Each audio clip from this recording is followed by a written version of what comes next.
எல்லோருக்கும் வணக்கம். எல்லோரையும் வேர்ல்ட்ஸ் பெஸ்ட் தமிழ் சேனலுக்கு வரவேற்கிறோம். இந்த காணொளியில் நாம் பார்க்கவிருப்பது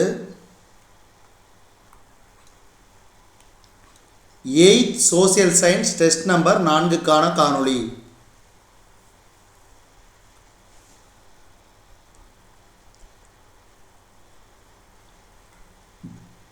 eighth social science test number 4க்கான காணொளி. இந்த காணொளி அதாவது TNPSC group exams, TNUSRB, SINBC exam, Madras high court driver exam உள்பட அனைத்து விதமான தேர்வுகளுக்கும், அதே மாதிரி ஆர்ஆர்பி குரூப் டி உள்பட ஜென்ரல் ஸ்டடீஸ் எங்கெல்லாம் கேட்குறாங்களோ அத்தனை தேர்வுகளுக்கும், எஸ்எஸ்சி, அதே மாதிரி banking exam extra, GS general studies. முதல் கேள்வி, கீழ்கண்டவற்றுள் எது பாறை கோளம் என அழைக்கப்படுகிறது? நிலக்கோளம். உலக மண் நாளாக கடைபிடிக்கப்படும் நாள் டிசம்பர் 5. உயிரின படிமங்கள் டேஸ் பாறைகளில் காணப்படுகின்றன? படிவு பாறைகள். மண்ணின் மேல்நிலை அடுக்கு கரிம மண் அடுக்கு. பருத்தி வளர ஏற்ற மண் கரிசல் மண். மண்ணின் முக்கிய கூறு கனிமங்கள். கீழ்கண்டவற்றில் எவ்வகை மண் பரவலாகவும் அதிக வளமுள்ளதாகவும் உள்ளது? வண்டல் மண். சரியான விடையை தேர்ந்தெடுத்து எழுதுக.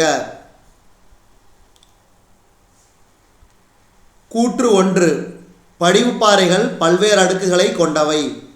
படிவுப்பாறைகள் பல்வேறு காலங்களில் உருவானவை. சரி. அப்போ கூற்று 1 மற்றும் கூற்று 2 சரி. ஆனால் கூற்று 2 ஆனது கூற்று 1க்கு சரியான விளக்கம்.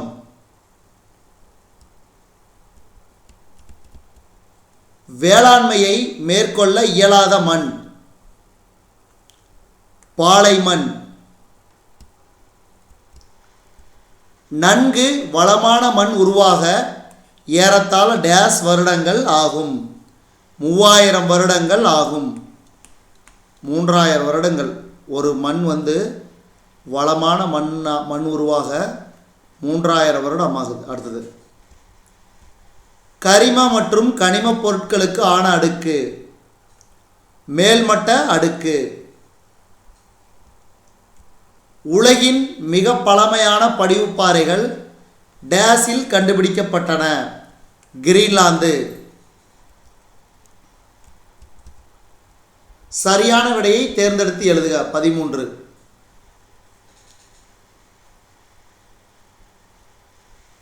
மண்ணின் கூட்டுப்பொருளான கனிமங்கள், கரிம பொருள்கள், நீர் மற்றும் காற்று ஆகும். சரி. மண்ணின் கலவையானது இடத்திற்கிடம் காலத்திற்கு காலம் மாறுபடுகிறது. சரி.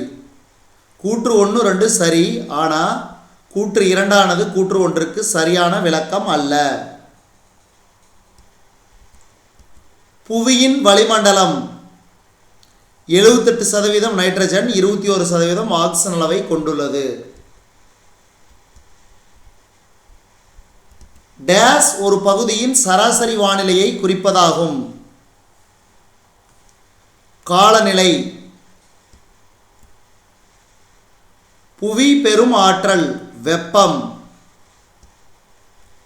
கீழ்கண்டவற்றில் எவை சம அளவு மழை உள்ள இடங்களை இணைக்கும் கோடு? சம மழையளவு கோடு. டேஸ் என்ற கருவி ஈரப்பதத்தை அளக்க பயன்படுகிறது? ஈரநிலைமானி. காலநிலையின் அறிவியல் பிரிவு காலநிலை இயல். பாருங்க, இந்த கேள்வி அடிக்கடி கேட்பாங்க. கிளைமோ என்றால் தமிழில் சாய்வு கோணம் என்று பொருள். ரொம்ப ரொம்ப முக்கியமான கேள்வி இது. கிளைமோனா சாய்வு கோணம். உலகிலேயே முதலாக காலநிலை வரைபடங்களின் தொகுப்பை வெளியிட்டவர் அல் பலாகி.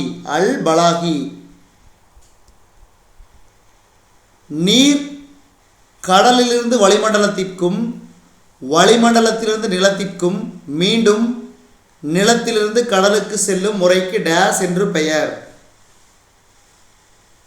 நீரின் சுழற்சி. புவியில் உள்ள நன்னீரின் சதவிகிதம் 2.8%. 2.8% தான் நன்னீர் உள்ளது புவியில். நீர் நீராவியிலிருந்து நீராக மாறும் முறைக்கு டேஸ் என்று பெயர். மழை. நீர் மண்ணின் 2வது அடுக்கிலிருந்து அல்லது புவியின் மேற்பரப்பு வழியாக ஆறுகளிலும் ஓடைகளிலும் ஏரிகளிலும் பெருங்கடலுக்கு செல்லும் முறைக்கு டேஸ் என்று பெயர். நீர் வழிந்தோடல். நீர் தாவரங்களின் இலைகளிலிருந்து நீராவியாக மாறுவதற்கு டேஸ் என்று பெயர். நீர் உட்கசிந்து வெளியிடுதல். குடிப்பதற்கு உகந்த நீரை டேஸ் என்று அழைப்பர். நன்னீர். சரியான கூற்றை தேர்வு செய்யவும். இதுக்கு சரியான கூற்று ஆப்ஷன் சி 2 மற்றும் 3. நீர் நீராவியாக மாறும் செயலாக்கம். நீர் 100 டிகிரி வெப்பநிலையில் 100 டிகிரி செல்சியஸ் வெப்பநிலையில் கொதிக்கிறது. ஆனால் 0 டிகிரி வெப்பநிலையில் ஆவியாக ஆரம்பிக்கிறது. அப்போ 2, 3 சரி.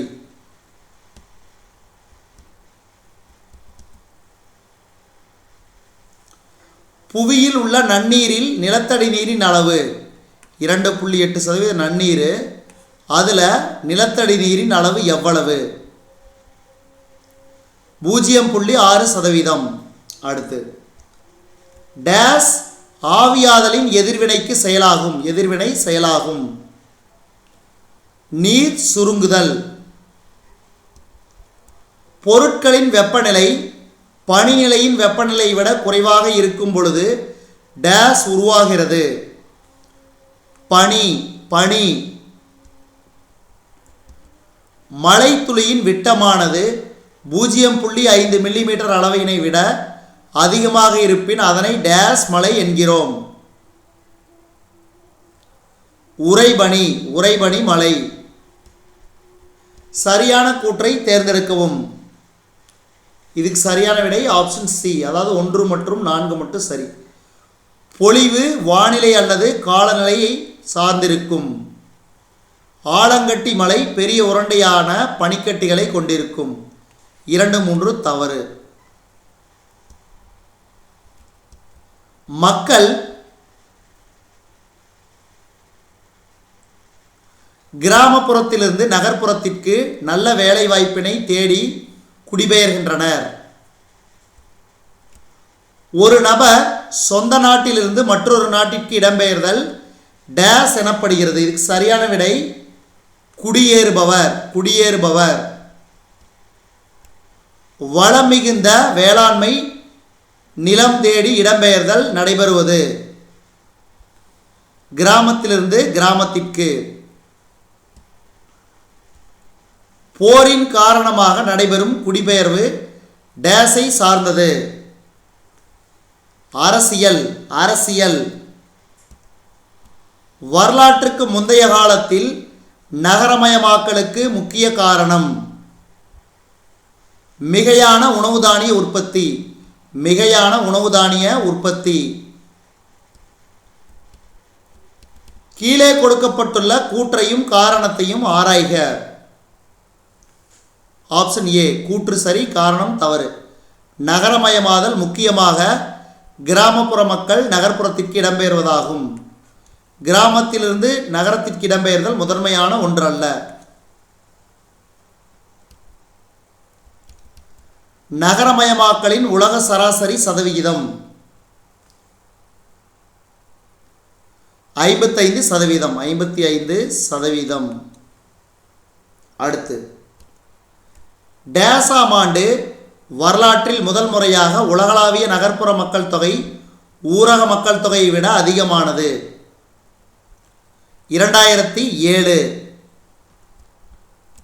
வரலாற்றுக்கு முந்தைய நகரங்களான உர் மற்றும் பாபிலோன் அமைந்த பகுதி. வரலாற்றுக்கு முந்தைய நகரங்களான உர் மற்றும் பாபிலோன் அமைந்த பகுதி மெசபடோமியா. 2017 ஆண்டில் சர்வதேச புலம்பெயர்வில் இந்தியா மிகப்பெரிய நாடு. 2017 வருடத்தில். அடுத்து உலக மக்கள் தொகையில் அதிக சதவீதம் மற்றும் சர்வதேச புலம்பெயர்ந்தோர் அதிக சதவீதம் கொண்ட மண்டலம். ஆசியா.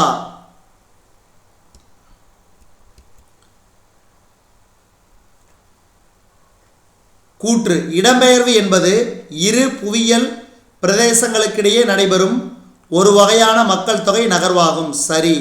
காரணம்: ஊரகத்திலிருந்து நகர்ப்புறங்களுக்கு இடம்பெயர்தல் விளைவு நகரமயமாக்கல் ஆகும். அப்ப கூற்று மற்றும் காரணம் இரண்டும் சரி. அடுத்து காற்றில் உள்ள நைட்ரஜன் சதவீதம் 78.09%. அடுத்து இந்திய பெருங்கடலில் சுனாமி 2004 ஆண்டில் ஏற்பட்டது. இந்திய பெருங்கடலில் சுனாமி 2004 ஆண்டில் ஏற்பட்டது. சுனாமி என்ற சொல் டேஸ் மொழியிலிருந்து பெறப்பட்டது. ஜப்பானிய மொழியிலிருந்து பெறப்பட்டது. கேள்வி அடிக்கடி கேட்பாங்க. புவி மேற்பரப்பு நீருக்கு டேஸ் எடுத்துக்காட்டாகும். ஏரிகள். பருவமழை பொய்ப்பின் காரணமாக டேஸ் ஏற்படுகிறது. வறட்சி. பருவமழை பொய்ப்பின் காரணமாக டேஸ் ஏற்படுகிறது. வறட்சி. இதுவரைக்கும் நம்ம இந்த காணொலி வாயிலாக பார்த்தது 8th standard social science test number 4க்கான காணொலி. இந்த காணொலி உங்களுக்கு பிடிச்சிருந்துச்சுன்னா லைக் பண்ணுங்க, கமெண்ட் பண்ணுங்க, மறக்காம இந்த காணொலியை உங்க நண்பர்களுக்கும் மற்றவர்களுக்கும் ஷேர் பண்ணுங்க. மேலும் புதிய காணொலிகளுக்கு நம்ம வேர்ல்ட்ஸ் பெஸ்ட் தமிழ் சேனலோடு இணைந்தே இருங்கள். தொடர்ந்து நம்ம வேர்ல்ட்ஸ் பெஸ்ட் தமிழ் சேனலுக்கு சப்போர்ட் பண்ணுங்க. நன்றி.